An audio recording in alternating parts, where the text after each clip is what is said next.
विद्यार्थी मित्रांनो, chemical kinetics या टॉपिकमध्ये CETचे याच्या अगोदर आपण 2 व्हिडिओ तयार केलेले आहेत. आजचा आपला हा तिसरा व्हिडिओ आहे आणि या तिसऱ्या व्हिडिओमध्ये आपण CETशी रिलेटेड काही पॉईंट्सबद्दल डिस्कशन करणार आहे. ठीक आहे. गेल्या व्हिडिओमध्ये आपण रेट ऑफ रिॲक्शन आणि त्याच्याशी रिलेटेड MCQ घेतले होते. You know very well, when you can consider the rate of reaction, it is equal to the change in concentration divided by time which can be taken by that reaction. And therefore you can write here the unit for rate of reaction. It is nothing but the concentration can be having the unit moles per dm cube and time can be having the unit second. Therefore the unit for rate of reaction is the moles per dm cube per second. या in short you can say molar per second. Correct. आता हे moles per DM cube हे aqueous फेजमध्ये झालं, liquid फेजमध्ये झालं. समजून चाला, जर का तुम्हाला एखादी गॅसियस फेज रिॲक्शन दिली का नाही तर मग मात्र काय करा, तर गॅसियस फेजमध्ये आपण त्याचं कॉन्सन्ट्रेशन नाही मोजत, आपण त्याचं काय मोजतो, प्रेशर मोजतो.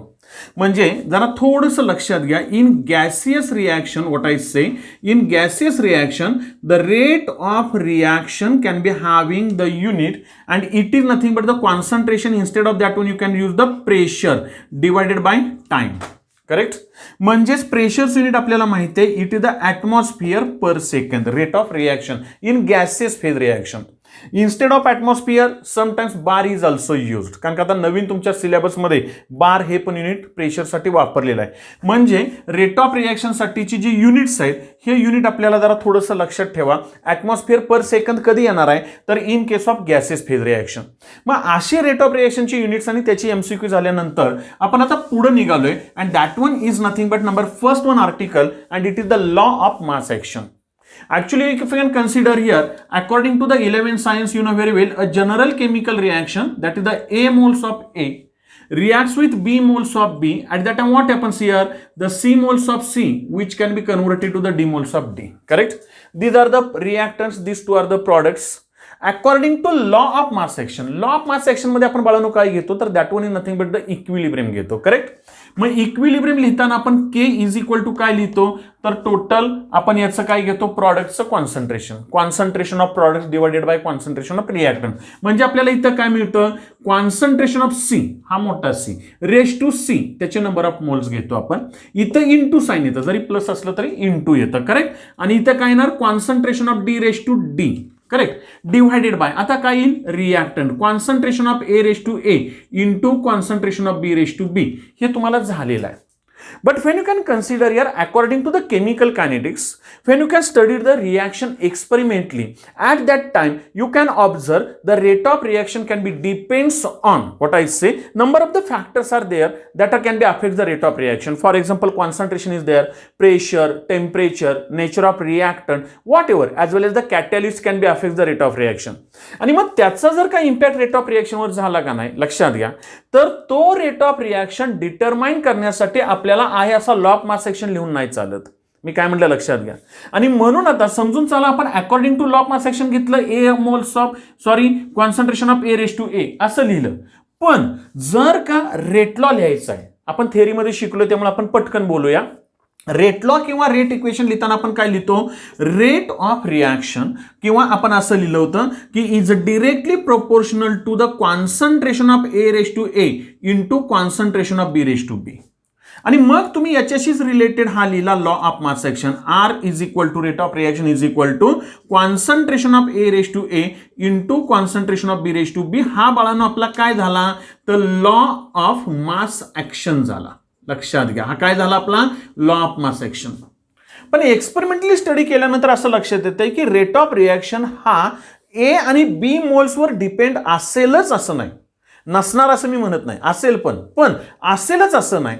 मग A मोल्स पैकी थोड्या मोल्सवर जर डिपेंड असेल तर तुम्ही लिहिताना काय लिहिता, rate of reaction is proportional to concentration of A raise to X.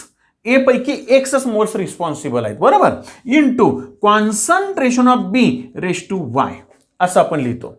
मग हे X आणि Y काय आहेत, तर that X and Y are the coefficient, या you can see the number of the moles which can be responsible for the rate of reaction when you can study that reaction experimentally.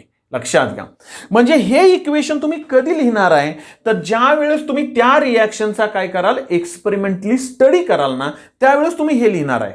आणि असं लिहिल्यानंतर जे equation येईल, आता काय equation आलं आपलं, तर R is equal to K, K is nothing but the rate constant into concentration of A raise to X into concentration of B raise to Y. आणि हे जे इक्वेशन आलं का नाही बाळांनो, या इक्वेशनला म्हणायचं रेट लॉ, किंवा त्याला आपण काय म्हणतो, रेट इक्वेशन. बरोबर आहे. त्याची डेफिनेशन तुम्हाला थेरीमध्ये झालेली आहे, तिथं डेफिनेशन क्लिअर करा.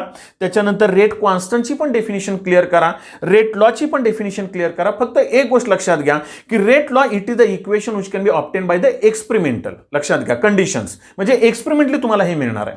आता या रेट लॉशी रिलेटेड सगळ्यात महत्वाचं यामधलं आर्टिकल कोणतं आहे, तर that one is nothing but the order of reaction. आपल्याला माहिती आहे, आपण जर रेट लॉ लिहिला, काय रेट लॉ लिहिला, R is equal to K, it is the rate constant into concentration of A raise to X into concentration of B raise to Y. आता हा जो रेट लॉ लिहिला का नाही, याचा जर का तुम्हाला ऑर्डर काढायचे तर आपण काय करतो रे, तर that one is nothing but the summation of this indices. संपलं रे काम. म्हणजे याची जर ऑर्डर घ्यायची आहे तर order of reaction is equal to काय येणार, X plus Y, and that one is called the order of reaction. आणि मग त्याची डेफिनेशन तुम्हाला झालेली आहे, it is the sum of indices वगैरे सगळं झालेलं आहे. आपल्याला इथं डेफिनेशन सीईटीच्या क्लासमध्ये डेफिनेशनची काही गरज नाही, ती तुम्ही थेरीसाठी करा. मग ऑर्डर ऑफ रिॲक्शन कॅल्क्युलेट करताना आपण एक्स प्लस वाय केलं, पहिला पॉईंट क्लिअर. मग याच्याशी रिलेटेड किती टाईपचे ऑर्डर्स आहेत, तर साधी आणि सिंपल गोष्ट आहे. Number first one, there are the some reactions are zero order reactions. Some reactions are, there is the first order reactions, बरोबर. Some reactions are second order reactions. Next one, that are the third order reactions. आठवतात का बघा. Number next one, and that are nothing but the fractional order reactions. बरोबर आहे. आणि last one is the pseudo first order reaction. बरोबर. आता ह्या रिॲक्शनचं सगळं आपल्याला डेफिनेशन किंवा तुमचं एक्सप्लेनेशन सगळं झालंय. फॉर एक्झाम्पल, जर आता इथं झिरो ऑर्डर असेल तर मी आता काय करेन, समजून चला X is equal to zero and Y is equal to also zero. At that time you can say that reaction is called as the zero order reaction. म्हणजे रेट लॉ मधला इथं जर झिरो आला तर आपण त्याला काय म्हणतो, झिरो ऑर्डर रिॲक्शन. एक एक्झाम्पल घेऊया आपण याचं. जर का याचा रेट लॉ लिहायचा असेल तर मी काय लिहिणार, R is equal to K into concentration of A. एकच घेऊया, म्हणजे फॉर एक्झाम्पल अशी रिॲक्शन घेऊया आपण, A can be converted to the product. लक्षात घ्या. ठीक आहे. आता हा मी रेट लॉ जरा बाजूला ठेवतो. लक्षात घ्या. याच्याशी रिलेटेड पटकन बोलूया आपण. मग A रेज टू काय येणार, झिरो येणार आहे. मग सीईटी साठी काय लक्षात ठेवायचं पद पहिल्यांदा क्लिअर करा की if you can consider the A raise to zero that is something raise to zero is equal to 1 येतं. बरोबर बाळांनो. म्हणजेच इथं काय आलं, R is equal to K आलं. म्हणजेच याचा अर्थ काय, तर आता स्टेटमेंट व्यवस्था आहे का जे सीईटी साठी उपयोगाचं आहे. Rate of in zero order reaction, in zero order reaction rate of reaction does not depends on concentration of reactants. If you can increase the concentration of reactant या decrease the concentration of reactant, what I say, तुम्ही reactants concentration double करा किंवा 4 times करा किंवा half करा, 1/4 करा, 1/3 करा, कितीही टाइम चेंज करा, rate of reaction remains same. हे सेंटेन्स परत एकदा लक्षात घ्या की rate of reaction in zero order reaction, rate of reaction does not depends on concentration of that reacting substances. म्हणून आपल्याला काय मिळालं, R is equal to K मिळाला. पहिला पॉईंट क्लिअर. इथं जर घेतलं suppose for example in first order reaction R is equal to काय येईल, concentration of A raise to 1 येईल. आपण 1 लिहिला तरी चालेल, नाही लिहिला तरी चालेल बाळांनो. म्हणजे इथं कॉन्सन्ट्रेशनवर डिपेंड आहे. Rate of reaction can be depends on concentration of that reacting substances. तसंच इथं R is equal to K into concentration of A raise to 2 येईल. बरोबर आहे. किंवा X plus Y is equal to 2 आलं तर second order reaction, X is equal to 1, Y is equal to 1 असं पण असेल. थर्ड ऑर्डरला काय लिहिणार, R is equal to K into concentration of A raise to 3. बरोबर. फ्रॅक्शनल ऑर्डर साठी जरा थोडंसं लक्षात घ्या. R is equal to K into concentration of A raise to कोणताही फ्रॅक्शन येईल, हाफ येईल, 3/2 येईल, व्हॉट एव्हर काय असेल ते. म्हणजे फ्रॅक्शन आला, फ्रॅक्शन ऑर्डर रिॲक्शन. आणि सुडो फर्स्ट ऑर्डर रिॲक्शन साठी एक्झाम्पल झाले बाळांनो, and that one is nothing but the hydrolysis of ester. या हायड्रॉलिसिस ऑफ शुगर आठवतंय का बघा. Ester undergoes hydrolysis in presence of dilute sulphuric acid which can be forms the acid plus alcohol माहिती पाहिजे. Pseudo first order reaction looks like second order but which can be follow the first order kinetics and that one is called as the pseudo first order reaction. आता या reaction मध्ये थोडंसं फटकन आपल्याला आणखीन काय शिकायचं आहे तर that one is nothing but the rate constant and its units. ही पण आपल्या तोंडपाठ पाहिजेत. आपल्याला माहिती आहे इथं आपण घेतलं होतं झिरो ऑर्डर साठीचं काय आलं होतं केचं युनिट आठवतंय का बघा. आता डायरेक्ट लिहितोय कारण केचं युनिट पाहिजे असेल तर आता इथं काहीच येणार नाही म्हणजे ही झिरो ऑर्डर रिएक्शन झाली. म्हणजेच कोणाचं आलं युनिट तर रेट ऑफ रिएक्शन. म्हणजेच याचं युनिट काय आलं तर it is nothing but moles per DM cube आणि पर सेकंड. बरोबर आहे. मग याच्यासाठीच आपण घेतलं होतं की it is nothing but the molar per second. आठवतंय का बघा. याच्यामधला मोलार कॅन्सल करा. इथं घेतलं तर याचं मिळणार आहे पर सेकंड. हे केचं युनिट आहे. इथं गेला आता लक्षात घ्या. आठवतंय का बघा पर सेकंड तर सगळीकडेच आहे. मी डायरेक्ट लिहितो इथं. आपण थर्ड ऑर्डर पर्यंतच घेऊया. म्हणजे इथं घेतला मोलार. इथं मोलार कमी झाला. इथं आठवतंय का बघा मोलार रेस टू -1 आहे. पर मोलार पर सेकंड. आता पर मोलार म्हणजे काय येणार पर मोल डीएम क्यूब येणार आहे. ते आता मी लिहित बसत नाही इथं. सेकंड ऑर्डर साठी बाळांनो काय येणार मोलार रेस टू -2. बरोबर सॉरी थर्ड ऑर्डर साठी molar raise to -2 per second. म्हणजे ही के ची युनिट्स आपल्याला ही माहिती असली पाहिजेत. Correct. Number next one molecularity of reaction and its intermediate. Molecularity of reaction आठवत असेल तर बघा it is nothing but the number of moles of that reacting substances in elementary step. एखादी रिएक्शन आपण कॅरीड आउट करताना दोन टाईपच्या reactions आहेत elementary reactions and complex reactions. आठवतंय elementary reactions are those reactions which can be completed in only one step that are called as the elementary reaction. And what are the complex reaction? The reactions which can be completed in 2 or more than 2 steps. आणि मग तुम्ही त्याची जर काय elementary step घेतली तर त्याच्यामधल्या number of मोल्सची जी काय असेल व्हॅल्यू त्याला तुम्ही त्याची काय म्हणता मोलिक्युलरिटी. मग मोलिक्युलरिटी 1 असेल युनिमोलिक्युलर, 2 असेल बायमोलिक्युलर, 3 असेल टर्मोलिक्युलर. आठवतंय का बघा. बरोबर. आता फक्त इथं एक गोष्ट लक्षात घ्या molecularity of reaction is always integer. Molecularity ही 1 2 3 4 अशीच असणार आहे. इंटिजर आहे. Order of reaction may be integer may be 0 may be fractional also may be negative also. मला काय तर डिफरन्स घ्यायची गरज नाही. डिफरन्स तुमचा थेअरीमध्ये झालेला आहे. म्हणजे इथं ऑर्डर ऑफ रिएक्शन एखाद्याची निगेटिव्ह पण असते. लक्षात घ्या. आपण एक्झाम्पल घेणार आहे पुढं. मग आता याच्याशी रिलेटेड आपल्याला काय घ्यायचे ते एमसीक्यू. आता रिएक्शन इंटरमिजिएट माहिती आहे आपल्याला. रिएक्शन इंटरमिजिएट म्हणजे काय एका रिएक्शन मध्ये तो तयार होतोय पुढल्या रिएक्शन मध्ये तो कन्झ्युम होतोय त्याला आपण काय म्हणतो रिएक्शन इंटरमिजिएट. ओके. मग आता याच्याशी रिलेटेड जरा थोडंसं आपण बाळांनो काय करूया तर some MCQs which can be discussed here which can be asked in NEET exam या you can say which can be having the different types. Okay. आता याच्यामध्ये पहिला एमसीक्यू काय दिलाय बघूया आपण. आता समजून चला. For example number first one MCQ आपल्याला काय दिलाय तर आपण आता इथं असं करूया. आपल्याला ऑर्डर ऑफ रिएक्शन कॅल्क्युलेट करायचे. महत्वाची ती आहे. एखादा तुम्हाला डेटा दिला जातो आणि त्याची ऑर्डर ऑफ रिएक्शन घ्यायचे. आता गंमत बघा. समजून चला अशी एखादी रिएक्शन दिली A plus B gives products. आता काही वेळा काय करतात twice A plus B gives twice C plus D वगैरे काय पण देतात. आपण नंबर ऑफ मोल्स घेत बसायचं नाही. तुम्हाला डेटा काय दिला जातो आता जरा थोडंसं बघा. समजून चला. फॉर एक्झाम्पल आपल्याला इथं नंबर फर्स्ट डेटा असा दिलाय की that one is nothing but the initial concentration of A. Okay. Initial concentration of B आणि इकडे घेतलं आपण rate of reaction. Initial rate of reaction मी अगदी शॉर्ट मध्ये मांडतोय. ठीक आहे. आता आपल्याला समजून चला याचं इनिशियल कॉन्सन्ट्रेशन दिलंय 0.4. ओके. त्यावेळेस याचं दिलंय 0.2 आणि रेट ऑफ रिएक्शन किती दिलाय तर 4 × 10⁻⁻⁵ मोलार पर सेकंद दिलाय. ठीक आहे. मी याची काही युनिट्स लिहित बसत नाही. मोलार मोलार आणि मोलार पर सेकंद. याचं किती दिलं 0.6. याचं दिलंय त्यावेळेस 0.2 आणि इकडं रेट मात्र दिलाय 6 × 10⁻⁵. इकडं दिला 0.6 इकडं दिलं 0.4 आणि रेट मात्र दिलाय 6 × 10⁻⁵. आणि तुम्हाला विचारलं की you can write the rate law किंवा what is the order of reaction. बघा मी काय म्हणतोय. आता मी ऑप्शन वगैरे लिहित बसत नाही. आपण एकानंतर आपण एका दुसऱ्या एमसीक्यू लिहूया. आता हे जर न्यूमेरिकल मला जर बोर्डला विचारलं का नाही तर हे न्यूमेरिकल मला 3 मार्क्ससाठी असणार आहे. बोर्डला जर का मी 3 मार्क्ससाठी न्यूमेरिकल सोडवायचं म्हटलं तर आठवत असेल तर बघा मी याचा R1 घेणार. बरोबर. त्यानंतर याचं काय असेल ते कॉन्सन्ट्रेशन परत इंटू याचं कॉन्सन्ट्रेशन a⁴x b⁴y आणि मग मी काय करणार x आणि y च्या काय करणार व्हॅल्यूज काढणार. तुम्हाला मी खरं सांगू मी त्या ज्या व्हॅल्यू म्हणजे आता तुम्ही इथं लिहित असताना आठवत असेल तर बघा rate of reaction is equal to k into concentration of a⁴x into concentration of b⁴y. मग तुम्ही त्या सगळ्या व्हॅल्यूज हा R1 घेता बरोबर, त्याच्यानंतर हा R2 घेता, R3 घेता आणि त्याची ऑर्डर ऑफ रिएक्शन डिटरमाइन करता. मी तुम्हाला खरंच सांगू मी इथं सीईटीसाठी बोलतोय आपण, मी शॉर्टकट घेणार, 1 मिनिटाचं काम आहे.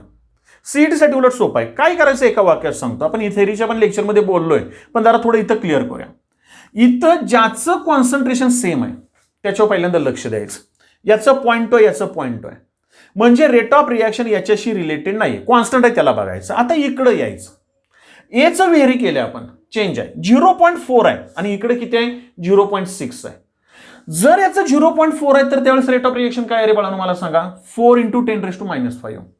याचं 0.6 आहे, याचं काय झालं 6 × 10⁻⁵. आता जरा थोडं लक्ष द्या, 4 आणि 6 म्हणजे 0.4 आणि 0.6 आहे.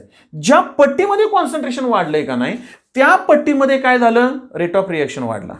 बघा मी काय म्हणतोय, ज्या पट्टीमध्ये कॉन्सन्ट्रेशन वाढलंय म्हणजे इथं आपण काय केलंय 1.5 टाइम्स केलंय, 1.5 पट केलंय, तेवढ्याच पट्टीमध्ये रेट ऑफ रिएक्शन वाढलाय. जर का असं झालं तर कधीही लक्षात घ्यायचं, इथं आता मी डायरेक्टली लिहितो असं ज्या पट्टीत कॉन्सन्ट्रेशन वाढते त्या पट्टीत रेट ऑफ रिएक्शन वाढत असेल तर ती फर्स्ट ऑर्डर रिएक्शन असते. एकाच वाक्यात लक्षात घ्या. आता इकडे येऊया आपण, समजून चला फॉर एक्झाम्पल यांचं कॉन्स्टंट आहे बरोबर. आता इथं यायचं, समजून चला याचं 0.2 आहे आणि याचं 0.4 आहे. कॉन्सन्ट्रेशन डबल केलंय मान्य आहे, पण रेट ऑफ रिएक्शन घेतला तर रेट ऑफ रिएक्शन काय रे मला सांगा सेम आहे. म्हणजे rate of reaction remains constant. आणि मगाशीच एक सेंटेन्स तेवढ्यासाठी वापरलं होतं की rate of reaction remains constant या रिमेन्स सेम या which does not depends on the concentration of reactance at that time order is nothing but the 0. बरोबर आहे माझं. म्हणजे इथं जर रेट लॉ घेतला ना बाळांनो तर 1 मिनिटामध्ये काम संपलं तुमचं. ह्या इक्वेशनसाठी किंवा या डेटासाठी आपल्याला काय मिळणार आहे rate of reaction is equal to k into concentration of a⁴1 b⁴0 म्हणजेच याची टोटल ऑर्डर काय आली रे बाळांनो 1 आली. This is the first order reaction. लक्षात येतंय का बघा. आता ही फर्स्ट ऑर्डर रिएक्शन आपण कसं केलं हे सीईटी साठी शिकलो. न्यूमेरिकल तुम्ही ह्याच्यासाठी बोर्डसाठी व्यवस्थित सोडवा ते फॉर्म्युले वगैरे घालून. ओके. आता मी काय करतो जरा थोडंसं क्लिअर करा. म्हणजे याचा अर्थ मी जरा असं म्हणतोय व्यवस्थित बघा. आता जरा थोडंसं मी जे शब्द मागाशी वापरले त्याच्याशी रिलेटेड बोलतो. काय तर नंबर फर्स्ट वन समजून चाला मी एखाद्याचं कॉन्सन्ट्रेशन घेतलं. हा डेटा जरा आपल्याजवळ असावा ठीक आहे. त्याच्यानंतर मी त्या रिएक्शनचा रेट घेतला. लक्षात येतंय का बघा. आणि जर मला त्याची ऑर्डर फाइंड आउट करायची असेल तर मी कशी करायची. नंबर फर्स्ट कंडिशन, एखाद्याचं कॉन्सन्ट्रेशन मी डबल केलं, कॉन्सन्ट्रेशन डबल केलं असं व्हॉट एव्हर, आणि रेट ही जर का डबल होत असेल कॉन्सन्ट्रेशन डबल केलं रेट डबल होतोय, कॉन्सन्ट्रेशन ट्रिपल केलं रेट ट्रिपल होतोय. लक्षात घ्या. कॉन्सन्ट्रेशन हाफ केलं रेट हाफ होतोय. एक एक्झाम्पल म्हणून आपण डबल घेतलंय. म्हणजे ज्या पट्टीत कॉन्सन्ट्रेशन वाढवतोय त्या पट्टीत जर रेट वाढवत असेल ना तर 100% it is the first order reaction. लक्षात घ्या. मी काय म्हटलं पहिल्यांदा क्लिअर करा. ओके. आता नंबर नेक्स्ट थिंग याच्याशीच मी कॉन्सन्ट्रेशन डबल घेतलं पण रेट जर का त्याचा हाफ होत असेल, कॉन्सन्ट्रेशन मी डबल घेतला तर मी याच्याशी बोलत नाहीये पण मी इथं बोलतोय. आणि रेट आता इथं 6 × 10⁻⁵ आहे पण इथं जर का 3 झाला असता हाफ. लक्षात घ्या. तर मग 100% त्याची ऑर्डर ऑफ रिएक्शन असते -1. तुम्ही म्हणाल की सर कसं काय, तर साधं कॅल्क्युलेशन तुम्हाला मी खरं सांगतो बाळांनो. मला सांगा कॉन्सन्ट्रेशन मी डबल केलं म्हणजे 2 बरोबर.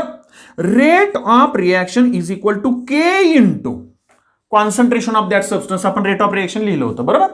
आता मला जर का समजून चला हिथं आपल्याला रेट पण डबल पाहिजे म्हणजे 2 कॉन्सन्ट्रेशन डबल रेट डबल.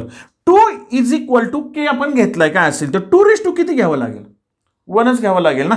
मग 2 इज इक्वल टू 2 येईल ना बाळांनो. म्हणजे कॉन्सन्ट्रेशन ज्या पट्टीत वाढवाल त्या पट्टीत रेट वाढला ऑर्डर 1च असणार सीईटी साठी. आता उलट केलं रेट डबल झालाय समजून चाला म्हणजे आपण इथं लिहिला सॉरी रेट हाफ केलाय आपण रेट हाफ घेतला इथं. कॉन्सन्ट्रेशन मात्र काय केलं रे मला सांगा तर डबल केलंय. आता मला सांगा इथं हाफ कधी येईल रे तर 2 तुम्ही इथं जर समजून चाला हाफ घेतला, हाफ म्हणजेच काय येईल तर that is nothing but the 1/2 येईल. लक्षात येतंय का बघा, इथं जर आपण चेंज करूया, सॉरी 2 काय येईल -हाफ, म्हणजे -1 घेतला तर 1/2 घेतला तरच तुम्हाला काय मिळणार आहे हाफ. 1/2 आलं का, हाफला हाफ म्हणजे हा -1. आता हा 1 गेला की वर -1 होईल ना बाळांनो. म्हणून जर डबल केला आणि रेट हाफ होतोय त्याच्या निम्मा, मग कदाचित असं पण होईल, रेट तुम्ही समजून चाला फॉर एक्झाम्पल 4 टाइम्स केलाय, पण तुमचा ह्या पण काय म्हणतो कॉन्सन्ट्रेशन 4 टाइम्स केलंय, कॉन्सन्ट्रेशन 4 टाइम्स केलं आणि रेट 2 टाइम्स खाली येतोय. लक्षात येतंय का बघा, हाफ, तर त्याची ऑर्डर काय असणार आहे -1. हा एक पॉइंट क्लिअर करा. समजून चला सेकंड कंडिशन, रेट आपण डबल केलाय बरोबर, आणि जर कॉन्सन्ट्रेशन डबल केलंय आणि जर रेट आपला 4 टाइम्स इन्क्रीज होतोय, 4 टाइम्स आपल्याला माहिती आहे. आता साधा आणि सिंपल कॅल्क्युलेशन आहे. मग रेट इज इक्वल टू काय आलं 4 is equal to K into concentration double केलंय, काय करायला लागेल रे 2 काय येणार आहे 2, म्हणजे जर डबलचा 4 टाइम झाला तर ऑर्डर ऑफ रिॲक्शन बाळांनो सेकंड असणार आहे, 2 असणार आहे. लक्षात येतंय का बघा. तेच जर का आपला डबल कॉन्सन्ट्रेशन केलं पण रेट 1/4 टाइम झाला, काहीच अवघड नाही, काय येणार -2 येईल. Order is also negative, correct. समजून चला नंबर 3 घेतलं, कॉन्सन्ट्रेशन डबल केलं आणि रेट मात्र किती टाइम्स वाढला आपला तर 8 टाइम्स वाढला. आता आपल्याला माहिती आहे जर मला इथं रेट 8 टाइम्स वाढतोय तर साहजिकच 2 काय घेतलं पाहिजे 3, म्हणजे इथं ऑर्डर येणार 3. लक्षात आलं. आणि शेवटच आपण घेऊया, मी रेट समजा डबल केला पण कॉन्सन्ट्रेशन डबल केलं आणि रेट सेम राहत असेल तर मग मात्र ऑर्डर ऑफ रिॲक्शन काय येणार 0. आता एक लक्षात घ्या, मी हे डबल हे एक आपण काय म्हणतो एक्झाम्पल म्हणून घेतलंय. मी तुम्हाला एका वाक्यात सांगू बाळांनो, एक क्लिअर करा, जर एखादं कॉन्सन्ट्रेशन तुम्ही ज्या पट्टीत वाढवताय त्याच पट्टीत रेट वाढला ऑर्डर सेम. कॉन्सन्ट्रेशन ज्या पट्टीत वाढवताय लक्षात घ्या. आता तुम्हाला समजून चला डबलच्या ऐवजी इथं मी ट्रिपल केलं, काय अवघड नाही रे, ट्रिपल केलं ना समजून चला. हे बघा मी इथं ट्रिपल केलं आणि मी जर का त्याचा स्क्वेअर घेतला तर इथं काय येणार आहे 9 टाइम्स, रेट मात्र 9 टाइम्स वाढेल. इथं मी ट्रिपल केलं, इथं 9 टाइम्स वाढलं. 3/2 ही तुमची ऑर्डर आहे, आठवत आहे बरोबर आहे, कारण इंडेक्स हा त्याची ऑर्डर आहे.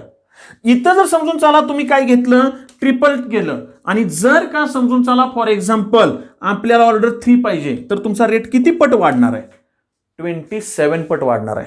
म्हणजे ह्या पॉइंटशी आपल्याला एमसीक्यू घ्यायचे. लक्षात येतंय. म्हणजे एक काम करा, आता याच्याशी रिलेटेड जे एमसीक्यू आहेत का नाही हे आपण नेक्स्ट व्हिडिओमध्ये पटकन क्लिअर करूया, म्हणजे मग तुम्हाला आणखी सोपं जाईल. तोपर्यंत हे नोट डाऊन करून